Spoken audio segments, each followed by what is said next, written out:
This is not the time to be talking with the military regime and its state administration council. They are an illegal organization.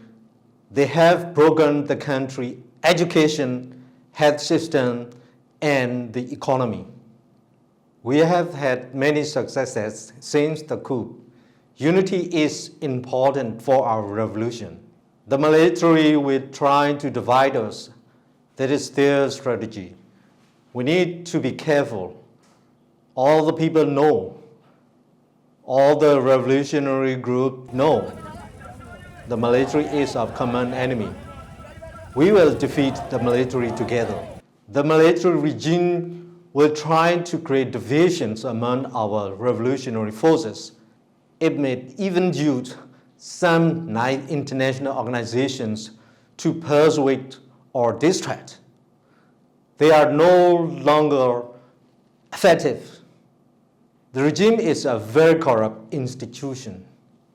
This corruption is the reason many of the soldiers are defecting. We want not only regime change, but also political system change. We want the military regime out of politics, no more involvement. Using airstrikes against civilians is a crime against international humanitarian law. It is a war crime. The military regime is targeting civilian communities with airstrikes since 2021 to 2023. They have increased the numbers of displaced villages in our territory to as many as 700,000. Our people really need humanitarian assistance now. They need protection.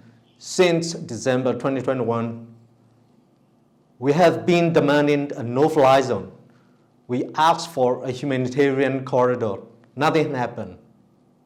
Protection of civilians is the first priority for us. Our people need protection. When the coup happened in 2021, the international media wanted to interview me. After the Ukraine and Russia conflict, they lost interest.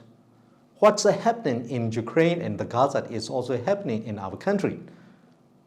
Why are we ignored? I'd like to say to the international governments and organizations, stop pushing us towards a political dialogue with the regime. This is not the time. This is the time to defeat the coup makers. Work with us, and sooner than later, we will defeat them. The coup makers, the military regime, will have to be accountable for their crimes against our people. Murdering over 4,000 civilians, jailing 26,000, and displaced nearly 2 million people. They will be held accountable. When the regime collapses, and they will, we are planning for the next stages to avoid chaos in our country. We don't reject dialogue, but first, the military must leave politics. They must come under the control of the civilian federal government, and it must accept transitional justice. It must accept responsibility for its crimes.